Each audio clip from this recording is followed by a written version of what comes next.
ముందుగా అందరికీ హ్యాపీ ఉగాది. అందరూ ఉగాది ఎలా సెలబ్రేట్ చేసుకున్నారో కింద కామెంట్ చేయండి. ఉగాది పచ్చడి టేస్ట్ చేశారో లేదో మాత్రం చెప్పడం మాత్రం మర్చిపోద్దు.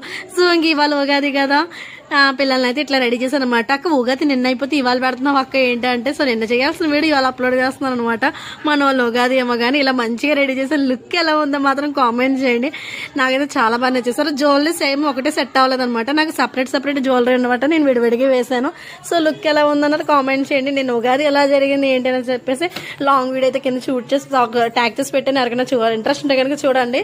సో ఇంక ఉగాది కదా అమ్మ వాళ్ళ ఇంటికి అయితే వచ్చేసాం అనమాట. ఇంకా వాళ్ళ అమ్మమ్మ కోడి పిల్లలు చేయించింది అనమాట. వామ్మ మామూలుగా ఆడుకోలేదు అనమాట. వాటితో ఒక ఆట ఆడేసుకున్నారు అనుకోండి. సో ఇంకా గాయత్రికి ఎలాగో హాలిడేస్ కదా, 2 days అమ్మ దగ్గర టైం స్పెండ్ చేద్దామని చెప్పేసి ఉందామం కదా అని చెప్పేసి అని వచ్చేసాను అనమాట. సో నేను అమ్మ వాళ్ళ ఇంటికి వచ్చింది, నేను ఎలా పూజ చేసుకున్నాను, పిల్లల్ని ఎలా రెడీ చేశాను, పిల్లలతో ఎలా ఆడుకున్నారు అన్నది లాంగ్ వీడియో కింద ట్యాగ్ చేసిన. ఎవరికైనా ఇంట్రెస్ట్ ఉంటే మాత్రం చూడడం మర్చిపోకుండా, చాలా బాగుంటుంది. మస్తు ఆడుకున్నారండి మా వాళ్ళు అయితే మాత్రం. లుక్ ఎలా ఉందన్నది కింద కామెంట్ చేయండి.